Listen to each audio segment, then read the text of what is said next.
Welcome to Bat Therapy, mental health through the lens of comics and film. Be a fly on the wall or a bat in the cave, listening in on a friendship built out of a love for talking Batman, comics, and the everyday struggle to achieve mental health and happiness. We're your hosts, clinical psychologist Dr. Emilia Brown and educator and comic aficionado Keeden Hopkins. Don't forget to follow us on YouTube and social media and find our Patreon at patreon.com/battherapy. This podcast is about providing education and understanding and is not a replacement for mental health treatment or support. If you're needing help, go to bat-therapy.com for resources. All right, so we're excited. It's been a long time since we've done a movie. It's funny because we both were excited to do tonight because we haven't just done a movie to talk about the movie. We tend to be working in our themes. So Captain America: Brave New World that just came out. Woohoo! Yes. Spoilers, obviously. So pause here. Yeah. Yes, if you haven't seen it, it's in theaters right now. It started playing last week. And so we were going to do something else, and then we were talking about wait, you've seen it? I've seen it too. Let's do it. Are we already talking about it? Maybe we should record this later. Yeah, while it's fresh on our brain, let's go ahead and knock this one out. And I really liked it. There was a lot going on in the movie. There's a lot going on. They had several villains. They had several different plot lines. It was a lot going on. But it makes sense. It's not like Dark Knight Rises, throw everything into No. it. I still consider it a good movie. Yeah. It's just don't get it. So, all right. I know we have to talk about Captain America, but the other night. I did it again. I got him on the topic. Someone posted the clip of Marion Cotillard as Talia al Ghul, her death scene, and it looked so phoned in. It looked so phoned in, and it was one of those things where people were like, "Ugh, that was so terrible," and I'm like, "No, we are not gonna put that on her. She is a phenomenal actress. That whole movie had issues. It was her death scene is not what sealed the deal in that movie." that is a symptom that comes from an underlying condition. Yes. It's oh wow, he tripped and he died. No, his leg was gone. He bled to death. No, there was something it's just funny because I think I sent y'all a GIF. You did, yeah. Of that image, and I was like, "Oh my god, what a piece of shit movie!" Sorry, language, but yeah, seriously, Captain America: Brave New World ranks above Dark Knight Rises, despite the fact that it also had a lot going on. Okay, all right. So saying it ranks above Dark Knight Rises is really selling it short, though. I actually enjoyed this movie. Okay, So I did enjoy this movie. Is it my top 5 Marvel movies? No. However, I really enjoyed it. And I liked that it went into some different characters. You got to see characters that you already knew. Yes. But you also got to see some characters you didn't know before. Yeah. And I cared. I wanted to see those scenes, and that's hard to pull off when you've got the well-loved characters and then you throw in random new people. So I thought they did really well with getting me interested in the new ones. And one thing I will say is where this movie succeeded, it was in the relationships between the characters. I would agree with because I just love Sam's relationship with Isaiah. Oh, so great. Yeah, and his relationship with Joaquin. I love the interactions there, but it was funny because as I watched this movie, the way it was shifting around, I was like, who's the main character of this movie? Is it Sam Wilson or is it Thunderbolt Ross? Because he was I had no idea how much of a focus he was going to be. It got spoiled, Red Hulk and all that. That got spoiled, but he was in this movie a lot more than I thought that he would be. I enjoyed that they honed in on him and Sam Wilson. Yes. Because they had this tumultuous relationship, not being on the same sides of things, and now they're trying to be on the same side and and feeling iffy about each other, but trying to make it work. Mm-hmm. And I really liked how they were showing that throughout the movie.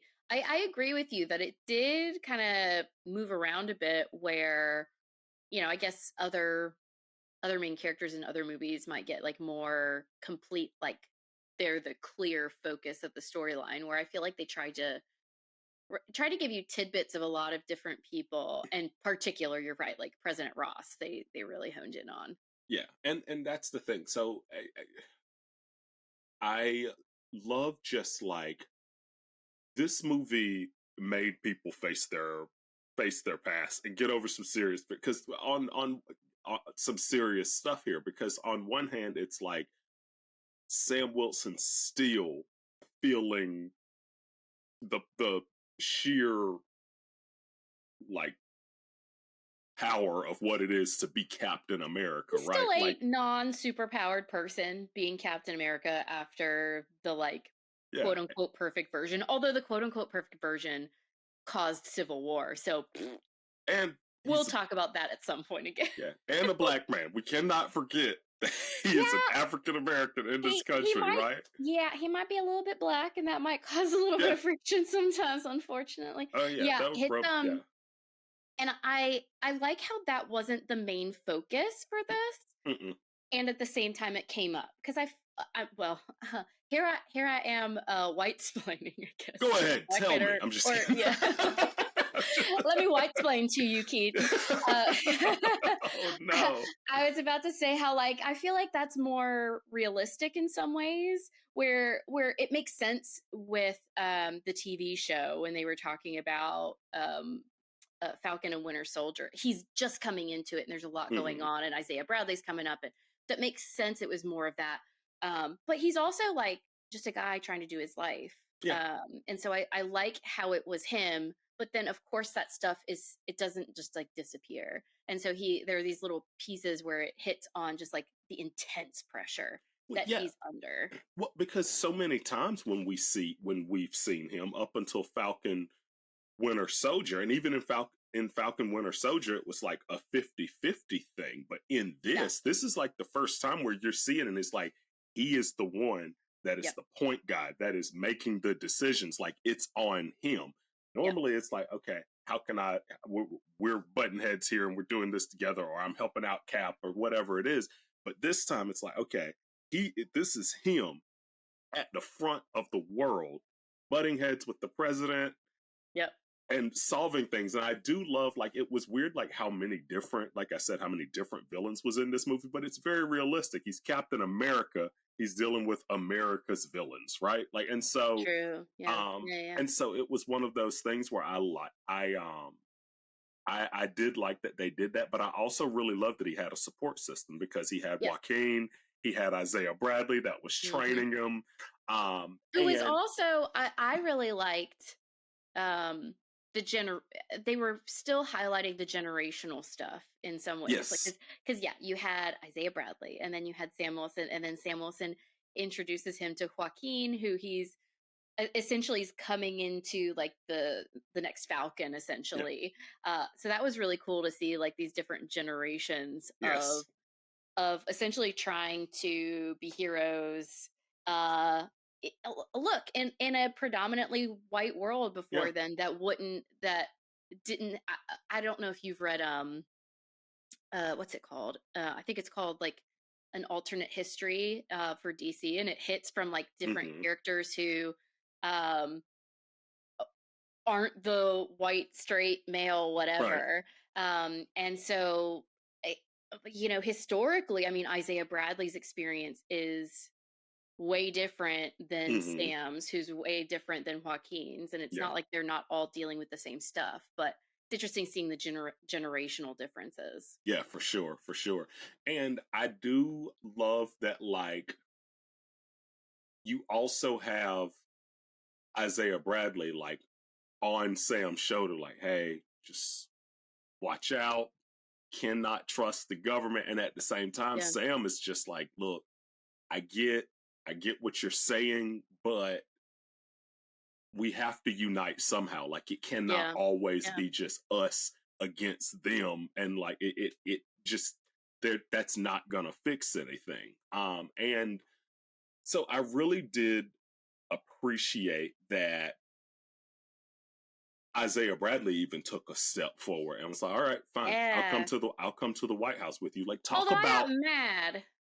Because, yeah, huge step forward, and then he's brainwashed and it all goes to shit. Yeah, not only that, but like Thunderbolt Ross was one of the people that did all those experiments to him. Like, like he was talking about how it was him, like he was the reason that he stayed locked up for so long. And so it was an interesting dichotomy, seeing how Isaiah Bradley was upset about that and getting locked back up, and then who's the secret main villain?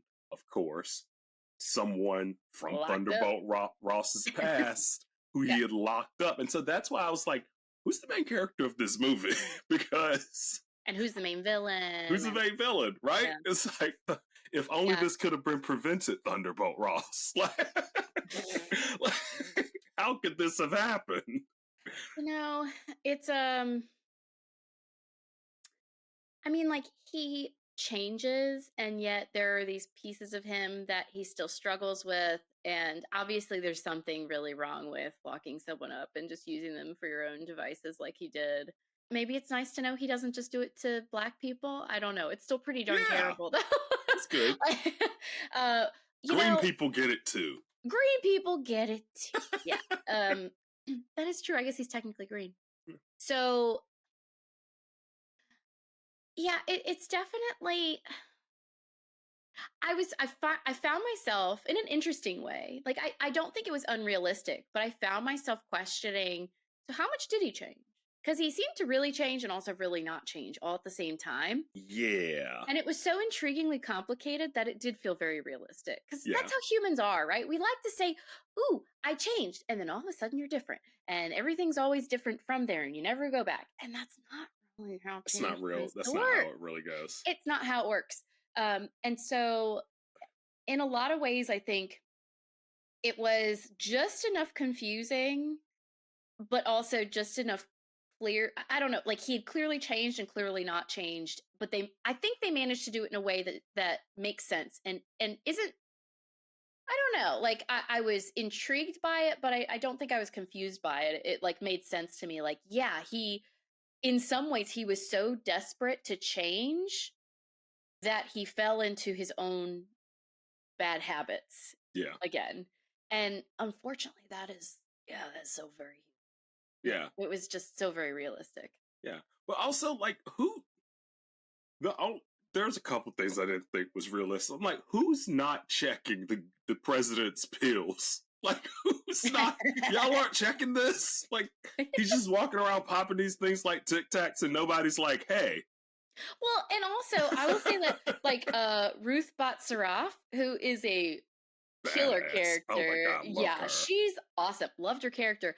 But it's kind of like she seemed very on top of everything and yet seemed to be missing major plot points, like about the pills. Like that woman wouldn't like know exactly what's going into your pills that you're getting from the green guy that you have locked up. And I don't know. There were a few things for her where I was like, she's following him very faithfully through some of this. Well, yeah, and it's always funny whenever you have a character and it's like, this is the president's head of security. I'm like, okay, so she's his chief protector.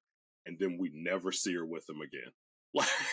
Like he's like, oh, go over here, and then go over here, and then she's with Isaiah Bradley, and then she's over here with Cap, and it's like she's everywhere. Except she was more like, I'm in charge of the president's like own personal black ops. Yeah, I guess so. Yeah, there's a lot going on there. Because what's her name? Taylor, who Sam Wilson. That's how he was like keeping track of, okay, is Thunderbolt like actually seeming like a good guy, or do I need to worry? Are you talking about Layla? Yeah, I think she was his Layla inside Taylor, person, Layla Taylor, yeah.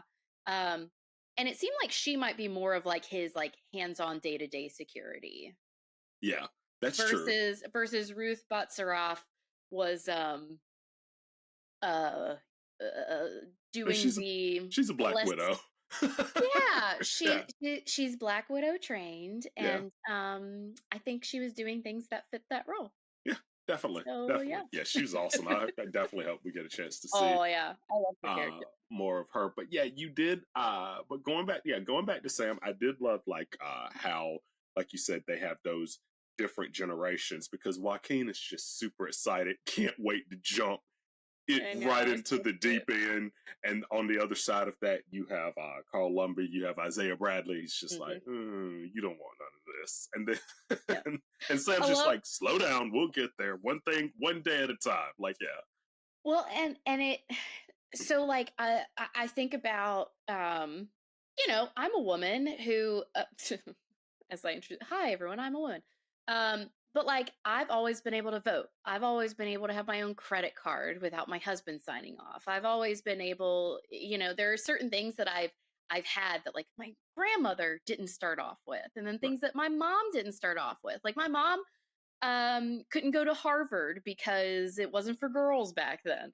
Right. And so you see that in all these generations where there's like fighting for rights and being able to like maneuver things in the world, and like the differences in the generations. So it was really interesting to see. And even like Joaquin, he's like so jazzed and energetic and appreciative, but also like, hey dude, we could have really used you for like a few decades. Where'd you go? And it's like, come on, man. Right. That scene was hilarious because it was just like Isaiah Bradley's like, well, they imprisoned and tortured me for that entire time. He's like, yeah. Well, never mind then. My bad. Sorry. In mouth. Yeah. But I feel like that once again, very, very human, realistic, like Absolutely. different generational thing where you just like disconnect from each other sometimes. Yeah, absolutely. And the thing is, and Sam is like, he's a perfect balance, because yes, he's Captain America, but he was also locked in the raft at the end of Civil War. Like he has been like at odds with President Ross as well. And so it's very, the dynamic here is very interesting, because yeah, you have Sam Wilson that's trying to keep America together, which is, God, talk about a realistic thing going on right now, right? Like just trying to dude. like, yeah. And then on top of that, you have the president who's like, I have to get this passed. I have to be remembered for something. It's always so interesting how when it comes to politics, a lot of times you see politicians in movies and it's not about like, I have to help people. It's, I have to be remembered. I have to get what's my legacy going to be? What is my legacy? Right. That's all they think about. And it's like, oh, it's adamantium. So we're going to get Wolverine one of these days. That'll be great. Yeah. Yeah, I was wondering about the timeline of all of this, because I was like, hasn't Wolverine already been around for like 100 years? Who knows? Who knows? But although I guess it depends what multiverse we're in. I don't know. Yeah, I have a theory that they're going to they're going to do something where it's just going to bring all the universes together, and then finally we will get our X-Men. But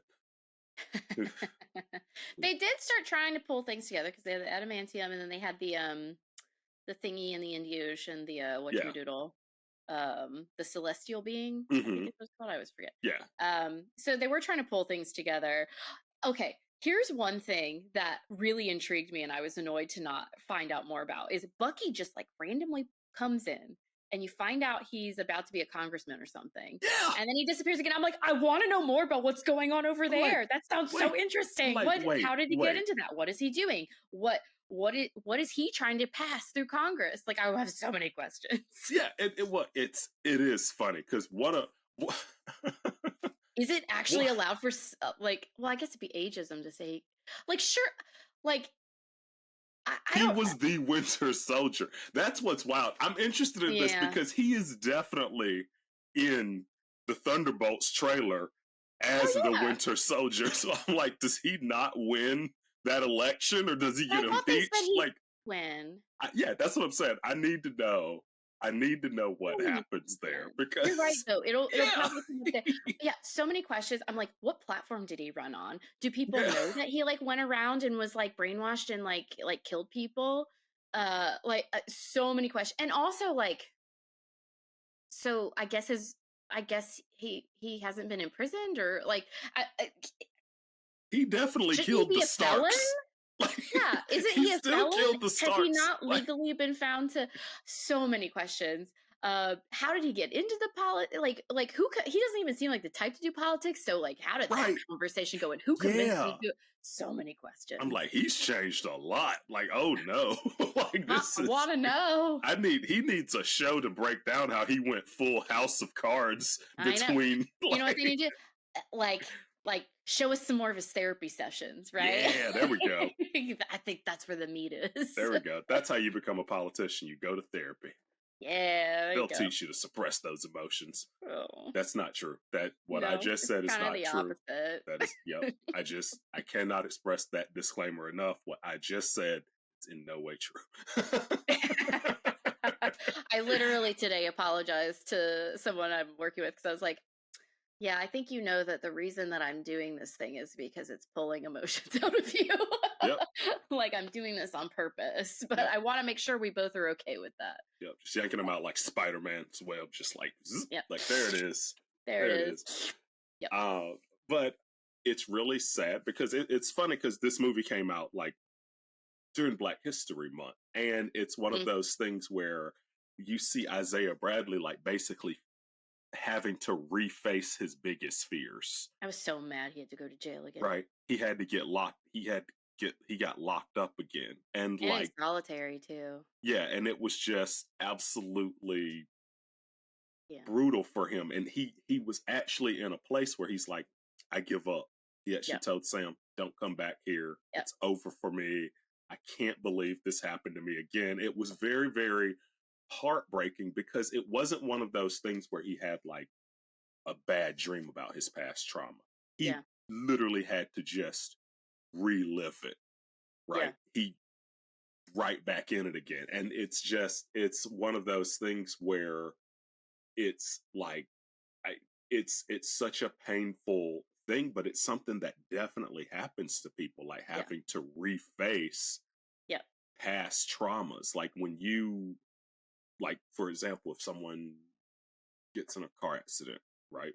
And it shakes them up and they're terrified and they're upset, but eventually down the line, another fender bender happens again. And it just, it's almost like there's a part of me that feels like when stuff like that happens, it's not just a reminder, but it's also like compounding. And so it's even worse. So, I guess one thing connected to this, the more traumas you experience, the more likely you are to have a PTSD or a like mental health, like symptom disorder response to what's going on. And I think it is hitting on what you're talking about. Or a lot of times we'll talk about complex PTSD where you have different traumas layering on top of each other. I mean, think about the things that can make it hard to move past something bad that happens is your brain and your body is trying to process it. And so does it get stuck somewhere, or do you like over process in some ways where all of a sudden you're filtering everything through that situation that happened? And you're more likely to get stuck if these things happen more than once, because if you think about it, then your brain starts saying, whoa, pattern. And the more it's connecting this pattern, the more it might overgeneralize that pattern, or might start becoming hyper attuned and hyper aware, hyper aroused, having hyper aroused to trying to avoid that pattern from happening. So, I mean, you were saying that, well, heck, what if you have multiple sexual assaults happen? Gosh. Yeah. Think about how hard it would be to trust people. Yeah. If you have been assaulted multiple times. And sometimes those multiple times might be by the same person, or it might be by different people. And some people are just that unlucky, or they are just we're not all placed in the same types of environments starting, when we're born. And so some people are in environments where they're just at greater risk of these things happening. And so a lot of times people will talk about literally having to learn to step out of those situations and realize, hey, not every situation is like those situations where something bad happened. So relating it back to Isaiah Bradley, there's actually a lot of stuff that that people who are incarcerated have to deal with and experience. But for him, he has all these. He literally has 2 incarcerations that are not his fault. Yeah. Yeah. He did not. Well, okay, one of them he technically did stuff wrong, but like he was brainwashed, so I think we can all agree that doesn't count. Mhm. And I mean, he and the first round he was even in prison. 1, he didn't do anything wrong, and 2, it was like by the very people he was tasked to help the Mhm. United States by, Yep. right? And so not only was he incarcerated and innocent, but by people that he should have been able to trust. And so, I mean, you see all these ways that Isaiah Bradley struggles. And then, Mhm. like you said, here he is, plop back in prison Yeah. when he finally, I mean, like you were talking about before, the dude is willing to go talk to Thunderbolt of all people. Yeah. He's willing to go out, do this thing because he cares about Sam. I think in some ways he wants to be helping with Joaquin, who he's just met. Like Mhm. he's getting out there and then bam. And it doesn't even take 24 hours. It's literally as he's going out and he's trying to uh, hit this next point in growth past the trauma of his past incarceration, torture, and everything. And then bam. Right. And so, yeah, it's that's going to take him down a few pegs. He's Right. going to have to process through that. And I would imagine he's going to be a bit pricklier. Maybe Well, not as, potentially not as prickly as like when Sam first met him, but he's probably going to be pricklier than he was in the movie. And he's probably going to back away from things a bit more and need some time um, to get back to his baseline. Cause yeah, like you said, it's well, like multiple punches. and this is what's interesting about him. It's because he actually dealt with it. I mean, of course, he was brainwashed, and so it looked like Yeah. he held on to all of that anger, which is very interesting because Samuel Stearns, on the other hand, Mm-hmm. did hold on to that anger very much so and actually did want revenge. Isaiah Bradley just wanted his freedom. Yeah, And he wanted so freedom to be like, it's very interesting though that when that happened, I think Ruth even makes a point of saying like, can't blame him for yeah, wanting to do that. That would make anyone break, but it's like, no, he actually got brainwashed into doing it. right. Samuel Stearns, on the other hand, is out for revenge. And so it's very interesting. Yeah. So here's what I'll say about this. That might, because there's potential that Samuel Stearns and Isaiah Bradley are, I agree there's that difference. However, another stark difference is Isaiah Bradley is not currently imprisoned by the very people that he was helping, right? So he's Mhm. not still tortured and incarcerated by the United States military and everything, versus Samuel Stearns does not have his freedom currently. Right. And so but I agree with you though. And sometimes people like internalize their anger, sometimes people externalize Samuel Stearns is definitely looking for revenge. Isaiah Bradley is just looking to be left alone. So they do react in different ways.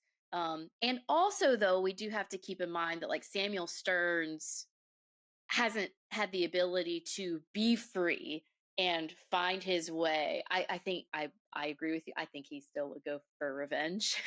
Right. But how we react when we're still trapped is going to be different than how we react when after we're set free. That's So true. I would be interested to see how that was different, because Samuel Stearns, don't forget, he has just found out that he is, well, okay, I'm going to first say what I was going to say, and then I'm going to think a few steps ahead.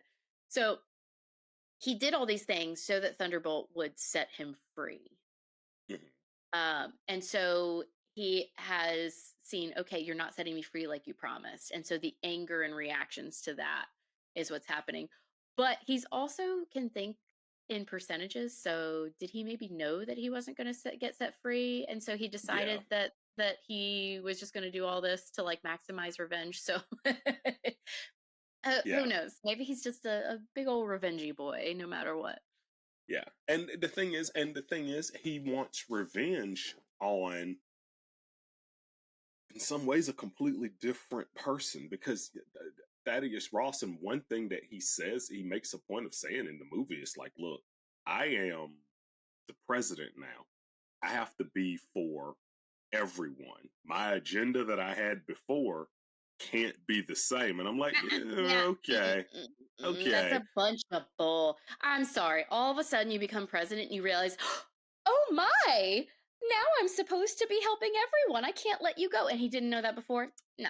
Well, they also threw it in there that he was doing it for his daughter, and I'm like, that's not a reason to be a good person. But but like I didn't have kids, so I would become a good person. I just had kids. I don't know if I was a good person. I had kids, so people would think I'm a good person. Yeah, now I'm a mediocre person with children. Like, it's not like, don't get it twisted. I'm less of a good person now.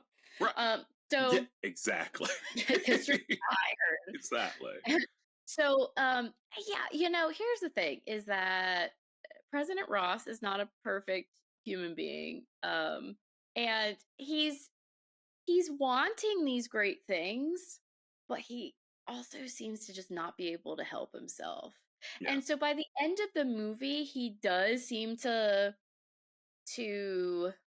get to a new place and find more of his humanness, but he's forced into it. He's literally lost everything at that point. Yeah. There's no way to save face at that point. And that's what I think Samuel Stearns wanted. He wanted revenge in which President Ross was hiding behind wanting to connect with his daughter. He was hiding behind the presidency. He's hiding behind all the things. And I think Samuel Stearns wanted to take away just all of these, the pretend. Yeah, all he wanted to show the world the monster that he was. Well, he wanted to show them the ugly bits, the parts that he's trying to hide. Yeah. That also hurt Samuel Stearns for years. I mean, he has been trapped there, right? Just kind of being his. But yeah, I find that interesting. I have to say though, Samuel Stearns, very psychologically interesting villain. Okay. With his like percentages and everything. Mm-hmm. So here's my understanding. You correct me if I'm wrong.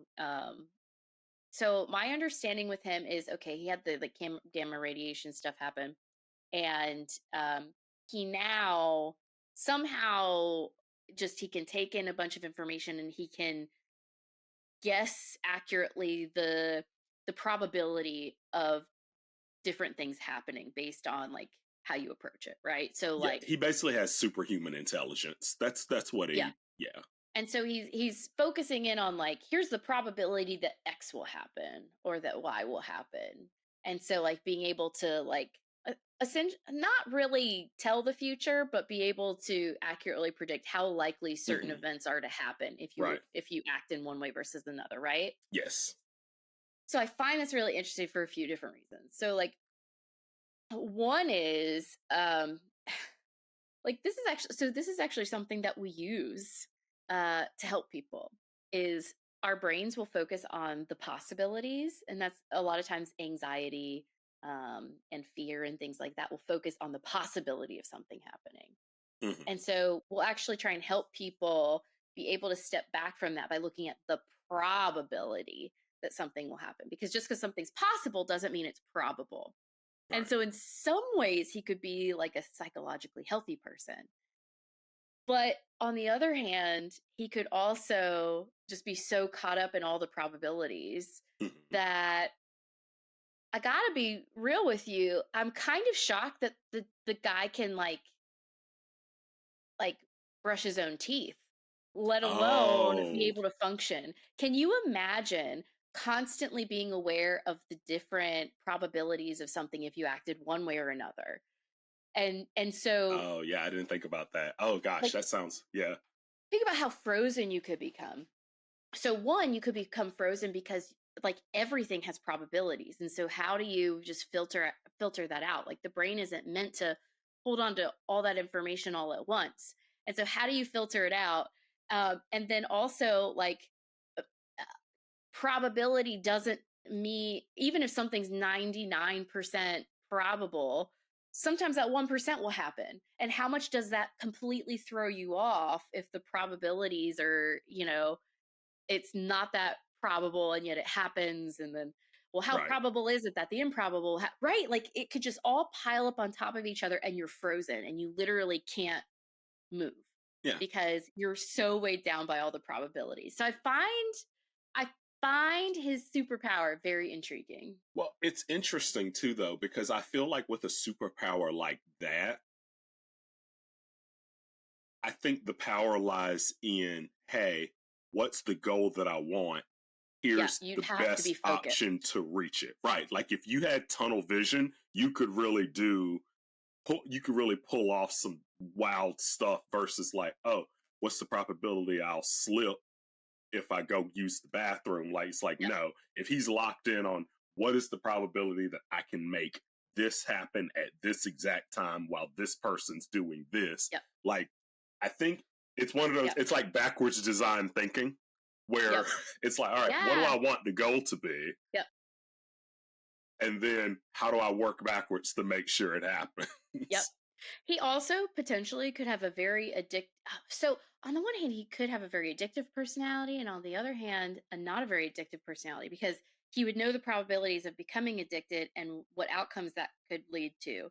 But on the flip side, in some addiction research that I've seen, like with gambling addiction, for example, Mhm. like better predicting how you'll feel if you lose versus win, you can actually be more willing to gamble, because some of us predict that we'll react more to losing than we do, right? Like, so Yeah. how we predict we'll respond to things can affect addiction. It can affect anxiety. Yeah. It can affect so many different things. It can affect motivation. Like there's so many different things that this factors into. Uh, on the one hand, I'm surprised that he can do any function at all, and Right. on the other hand, it makes total sense that he's completely wrecking people's lives, because the Mhm. level of manipulation that you could have, Yeah. like we see in this movie, is just very intriguing. But you're right; you would have to be very focused. So you'd essentially, he'd have to have a mind that could really filter out a lot of the less important probabilities and information, and be able to focus in and direct it, because Mhm. otherwise he would just be completely weighed down by it all. Yeah. I mean, So yeah, it is, yeah, and that is something that's interesting. When you mentioned the gambling thing, because yeah, I have a friend, and like when we've been on a few cruises together, and uh when he goes, it's like, hey, I'm going in with this amount of money, and if it's gone, that's when I stop. I'm like, but you lost it. It's like, yeah, but it's the experience. It's the experience of going in and doing it. I said, but you lost it. It's those, that's the yep, difference. Like, I yep. don't gamble because the idea of going in and And just losing money I know, so bad. sickens me. But I'm for with you. them, it's Yep, like, it's the rush that you get when yep, you win, and yep. sometimes you lose, and the house always, like, I've seen people go into a casino with $300 and go, the house always wins, before they've placed a single bet. And I'm like, why are you like this? How? And so that's the thing, is the brain is such an intriguing thing. And so like having a sense, also he could be completely bored with life. And so I mean, it could be, honestly, part of the desire for revenge might be that his life is well, okay, even if he weren't locked up. So first off, he's locked up. So that must add to the boredom. But even if he were out in life, things, I mean, there's always the unpredictable things that happen. Things, Mhm. there's a 5% chance of whatever. Well, the 5% happens 5% of the time, right? Right. So it's not that things are completely predictable for him, but they're probably predictable enough, it seems, based on how he maneuvers, that honestly, even if he wasn't trapped, he would maybe go after President Ross purely out of boredom and the need to add excitement to his life too. Yeah. Yeah, that's true. That's true. Because I mean, he's just been locked up, and he pretty much had his entire life taken away. Mm-hmm. That's the thing. So it's like, what can I do? I can wreak havoc on yours. That's my next play. And I do love those moments when he's in Ross's ear, just like talking him to anger. It's like the devil on his shoulder, which is interesting because like I'm like, can you just hang up the phone? Like, why is this happening? Like, like you clearly see he's winding you up, right? Like maybe you should just cover your ears for a second. Like, I don't know what's happening right now. You know, the more I think about it, President Ross, he's clearly been successful in a lot of ways, but I don't think he's the most intelligent guy. He at least doesn't think things all the way through. For being the military guy that he was, it seems like he was more of a I follow the orders than I come up with the plans kind of guy. That's one thing that I was honestly surprised by. I'm like, wait, you ran for president. Like, you don't seem like the kind of person. You seem like the kind of person that knows the president is like a pawn in this universe. Like, you know, like it's one of those things. I was really shocked that like he decided to run for president. I'm like, with no political background, like, because you weren't like. Well, he was on the cabinet. Nice. He was on the cabinet. I think he was Secretary of State in Civil War or something like that. Yeah. I mean, it would have been nice to see more about what led him to that. Especially in terms of like figuring out how much has he changed, because I think that would have been interesting to see. I mean, he ran on Together, but and at least what he was pulling for seemed to be coming from a good place. And yet, yeah, there are some gaps in terms of like, how does this make sense in his storyline? And he was very focused on his success points, but he also was very blind to things. I mean, once again, like he's not thinking all of the different parts through. He would not be a good chess player. Because think about it. He's taking this really smart guy who can predict all these probabilities, and then he's going to screw him over. Right. That's true. But you know what? Nothing's going to happen to you. But you know what, though? In the current administration that we're in, I'm not going to lie. I'd probably vote for I'd probably vote for a war criminal general for president at this point. like considering where we're at, it's like lowest hanging fruit. Like I'm like, okay, I get it now. Like as you were talking about it, I was like, oh, that's how he became president. So I'm not shocked he became president. I mean, I think they did a really good job explaining the possibility of that. I mean, people disappeared. The celestial being happened. Like all of these different things happened that I think made sense that someone like him could become president. But the process for him deciding to go down that path is still a little bit spotty. And also just it becomes clear by the end of the movie that it seems like most of the more, how do I want to word this? I guess most of the more thoughtful actions he took and things that he did seem to be coming directly from Samuel Stearns. He definitely seems like someone who takes direction, at least in this movie. He's someone that takes direction rather than compiling the ideas himself. Yeah. And that comes to bite him in the butt. Oh yeah, absolutely. It bites him in the butt immediately. Like at the beginning of the movie, when like after the Isaiah Bradley incident, he's like, "That's politics, son," and I'm like, "You've been president for like a week. Like, what are you talking about? Like, what are you, like, what are you talking about? You go look at who's in your black site prisons right now. Like, what are you talking about? Like, And this so is why your daughter doesn't talk to you." and that's the thing, is that he still doesn't mind later. I think a lot of things change for him, but he still really doesn't mind going back on his word in Also, a like, lot of different ways. we definitely went to war with Japan in this movie. I know, right? Like that straight up happened, and I know. I'm like, there's your legacy, dude. And honestly, if he wanted a legacy, guess what? Hulking out and destroying the White House, it'll be in history books, buddy. You can count on it. It's on YouTube in 4K. Like, you did it, man. You locked in. You did it. The man who rebuilt the White House. I still really love Harrison Ford. So you and I were talking about, like, before we recorded tonight, that he's been the grumpy old man for like decades. And, He's for a while now. I love it. I do. Because like I remember when he popped up in one of the Expendables movies, I laughed. I was like, oh, this is where we are.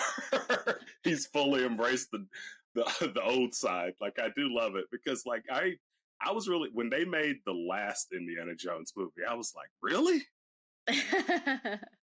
Okay, man. It was one of those things. Like, yeah. There was an interview, I think I sent this to you. There was an interview that someone was giving with him, and they were talking about, like, with the Red Hulk, how do you overcome just the inevitability that you're going to feel kind of silly when you're having to act out some of the things for, like, doing the Red Hulk and whatnot. And Harrison Ford is like, I hate to burst your bubble. It's money. Money makes it easier. Yeah, that makes it. I was like, that makes it great. I so appreciate you. Well, my current favorite show on television is was on Apple TV. It's called Shrinking, and he's in it, and he is he's a therapist. Oh yeah, and he is absolutely amazing, because he's one of those like brutal truth type therapists. But he's also just a surly old man, and so it's great seeing him. And so I love that his role in this movie, because it was really about, like, you could tell he did actually want redemption. Like, he did actually want to do the right thing, but realistically sometimes it's probably hard to always do the right thing as a president. Well, and once again, he really wanted to do the right thing, but I'm not referring to other movies where this character is in it, but at least in this movie, he didn't know how. He really seems to be a character that needs instruction, needs someone to be the guide to take him places. He's like trying to be in these like decision-making roles, and yet he's lost. Yeah. And so he ends up getting himself into some trouble, because I think he's like putting himself into roles that just aren't necessarily the best fit for him. Right. And it all breaks down. Yeah, it just doesn't work out. And he gets to that snapping point, which honestly, it kind of, honestly, whenever that anger tips over the edge, it's almost like a mental break, right? Like it's like, and there it is. And it's always so interesting, because I always look at those situations, and the whole concept of Hulk is like, okay, he gets super angry, and then he turns into the Hulk, and then he calms down and turns back. And there's a small part of me that's like, okay, if they turn, everyone just stands super still. But they just calm down right then without throwing a tree. Like, I always think about that every time he gets, because they do the same thing. Or maybe there's like some song that they all start to play. Like, you know how there are those songs where you just can't be mad when you're listening to, like, you just everyone's gotta pick this one song. Yeah, like as soon as Red Hulk turns, all of a sudden party rocking in the house tonight, and it's like, oh, look, he's happy again. That's all we had to do. He just needed to hear party rock. Like it's I don't know why no one's thought of this. I mean, like, you know, Black Widow, she does the whole like night and no, like yeah, I think you found the like I can't be mad listening to No Scrubs by TLC. I'm gonna de-Hulk immediately. No, you nailed it. That's the one. That's the one, right? Yeah. Thanks for nerding out with us. I'm clinical psychologist Dr. Emilia Brown. And I'm educator and comic aficionado Keeden Hopkins. Check out my TV and movie reviews on YouTube at Team JVS. Check out our website at bat-therapy.com, our Bat Therapy YouTube channel, and follow us on social media. And don't forget our Patreon page at patreon.com/battherapy. See you next week. Same bat time, same bat channel.